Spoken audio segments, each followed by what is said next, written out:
The day I married Ebuka, my own mother slapped me in front of guests.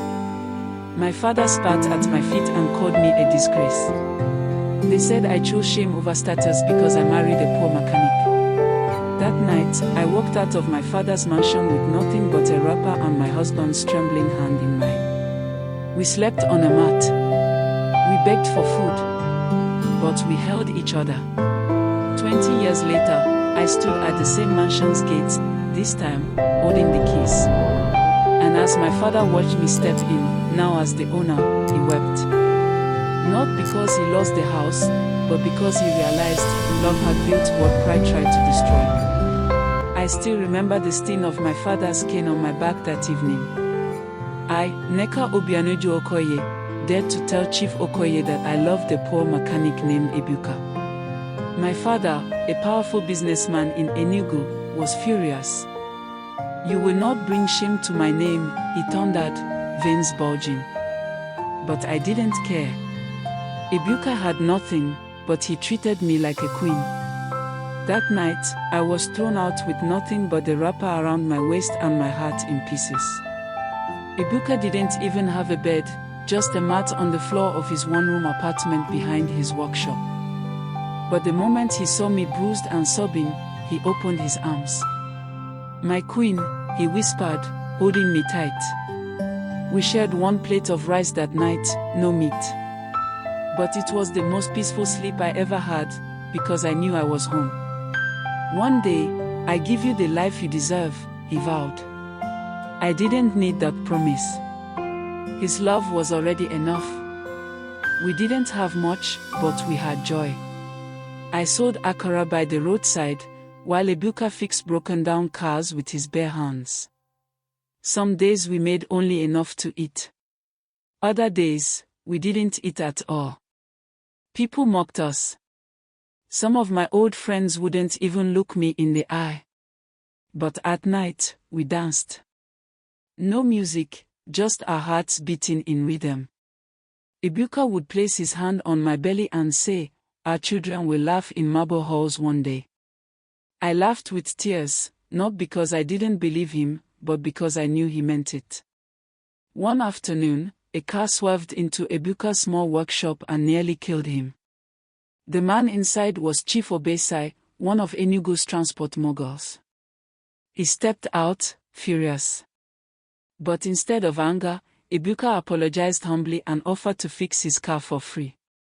2 days later, Chief Obesai returned, impressed with the repair. "Come work for me," he said. That was the first win that carried us beyond our dusty beginnings. Ebuka had just opened the first page of a story no one believed we could write. Ebuka started as a junior mechanic in Chief Obesai's massive transport company. Every day, he came home with grease on his clothes and dreams in his eyes.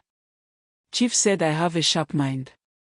He wants me to learn the business side too," he'd tell me, smiling with that boyish charm.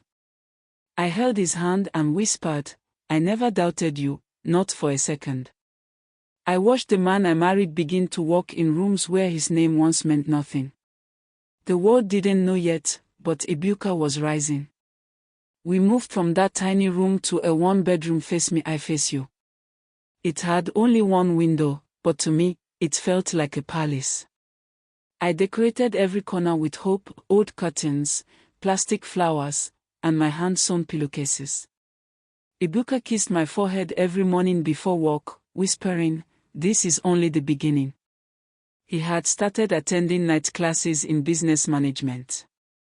I cooked dinner by candlelight, rocking our newborn, Ikena, and dreaming of a day we would never count coins to buy food again.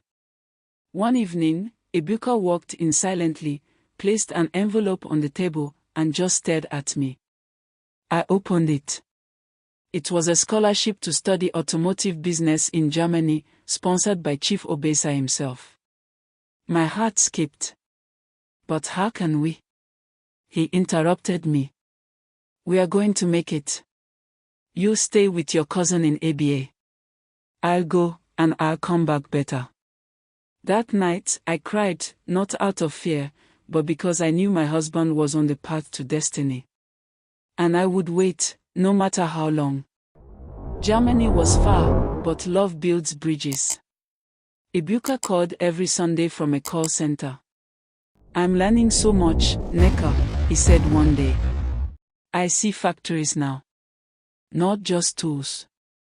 I was lonely in ABA, struggling with Ikena and selling second-hand clothes in the market.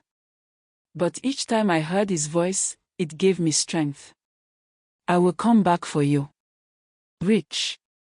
Respected. And ready to shake the ground that once spat on us. I smiled through the pain.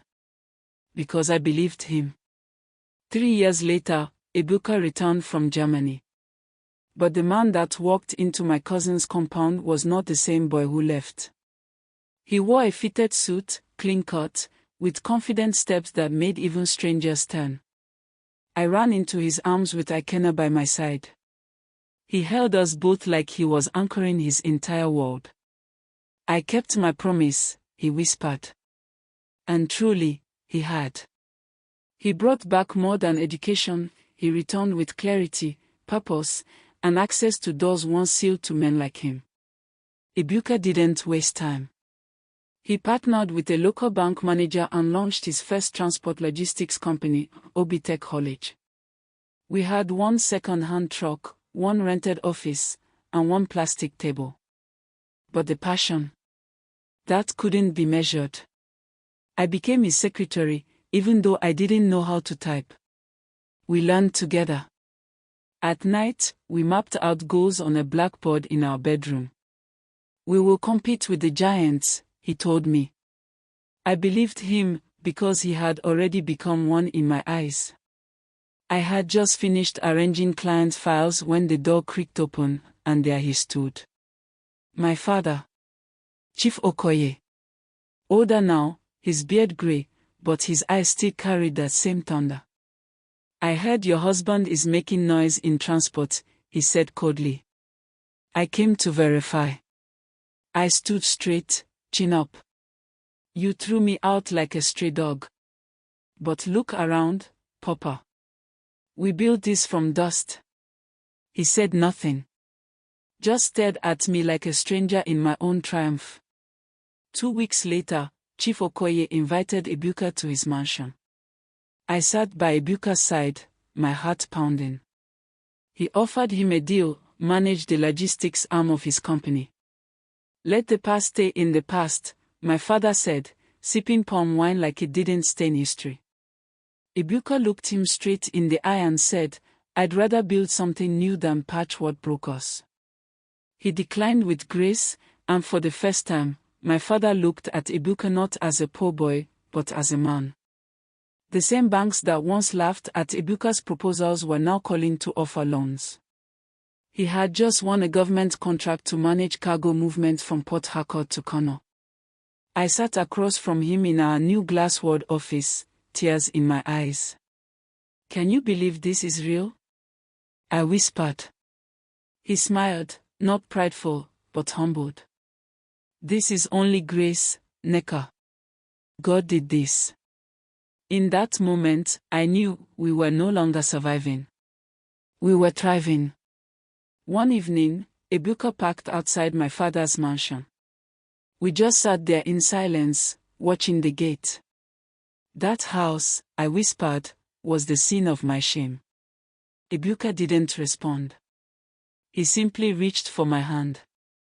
I don't need to own that house to prove anything. You're my prize. But life has a way of bringing stories full circle.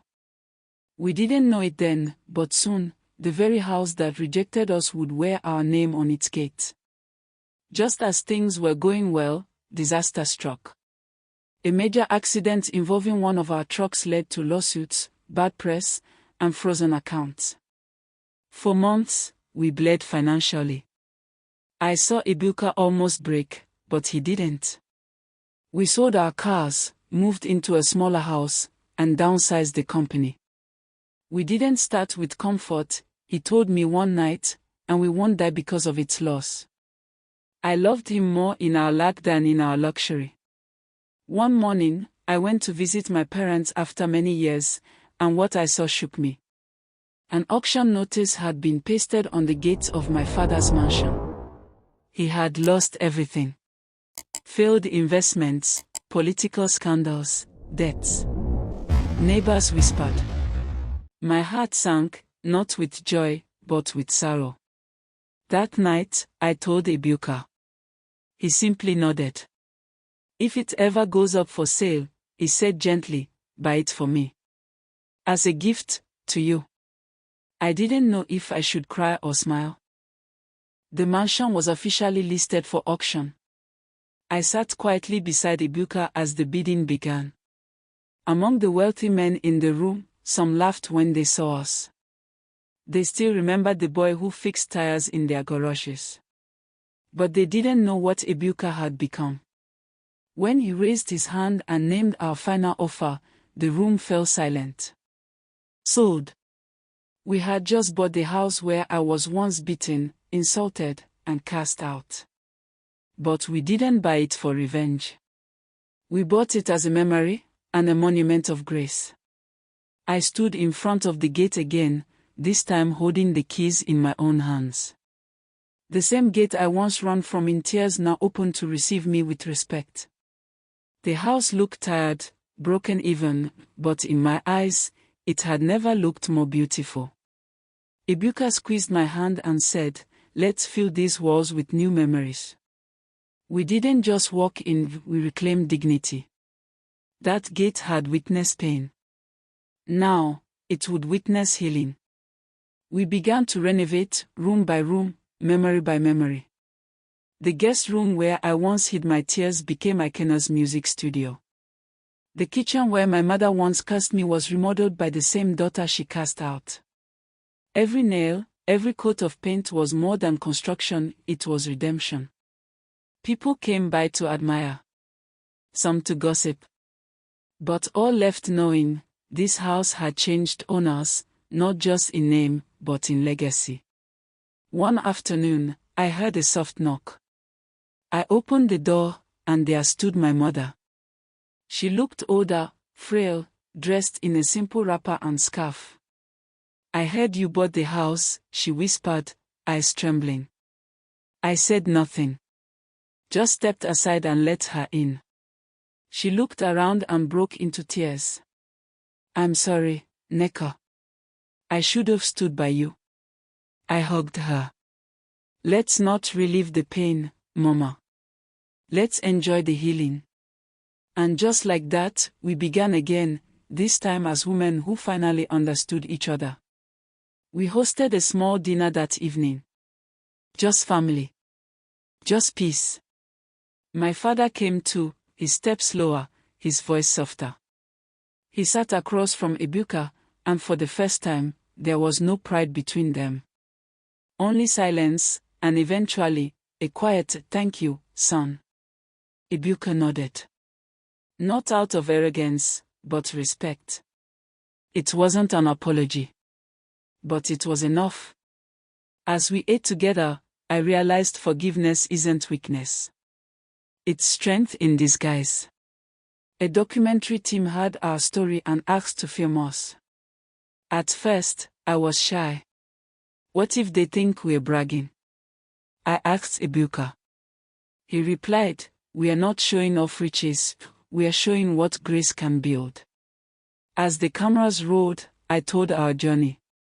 Every beating, every tear, every triumph.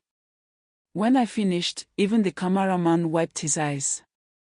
I wasn't just telling a story. I was testifying. Years later, Nneka graduated with first-class honors in civil engineering.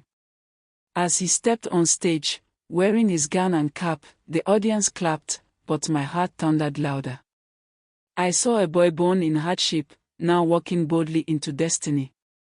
When he collected his award and said, to my parents, who showed me that love is more powerful than status, I wept. Not just as a mother, but as a woman who had once lost everything. And now, had it all. On our 20th wedding anniversary, we hosted a celebration in the mansion's compound. Friends, family, even old enemies came. But the moment that sealed it all? Ebuka unveiled a new plaque at the entrance. House of Grace, home of Nneka. I gasped.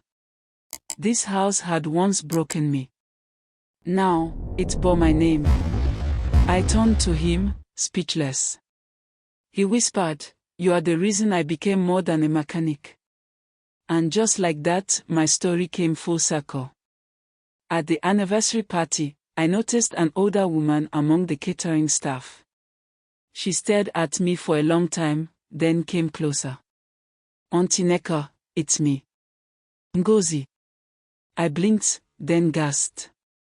It was the same housemaid my mother once used to threaten me, "If you marry Ebuka, you'll be washing clothes with Ngozi." But here she was, humble, grateful I remembered her name. I hugged her tight. "No one's beneath love," I whispered. "Not then. Not now." And I meant every word. A month after the celebration, my father passed peacefully in his sleep. While sorting his things, I found an envelope addressed to me. Inside, a short letter. No excuses. Just a single sentence. "I was wrong, Nneka. Forgive me for loving pride more than you." I clutched it to my chest and wept. That was all I ever needed, not an inheritance, not validation. Just the truth. And now, I finally had it. Ebuka and I never chased riches, we built legacy. We started a foundation in my father's name, offering scholarships to poor children. We taught Akena to marry for love, not labels. Sometimes, when we walked the mansion's halls, I remember the girl who was beaten, mocked, and cast away. She no longer exists. In her place stands a woman who fought back with grace and won. One day, a frail woman came to our gate. She had been widowed young, with 3 children.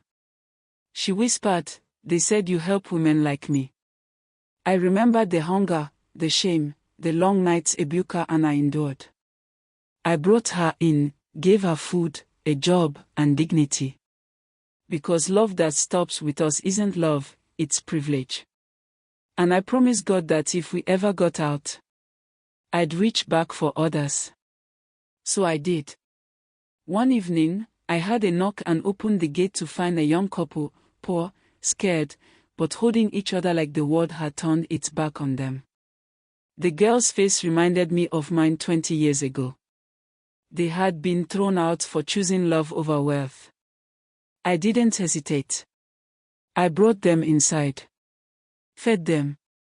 Housed them. I didn't just see them. I saw the girl I used to be, and I chose to be the woman I once needed. They say life punishes or rewards based on choices. But I've learned, it's not life, it's grace. I was beaten, insulted, disowned, but I held on to love. Ebuka wasn't just a poor man. He was a man of vision. Today, the mansion where I was once cast out carries my name. And my heart, once broken, is now full. So if you're watching this, hear me clearly. Never be ashamed of humble beginnings. Because even from the mud,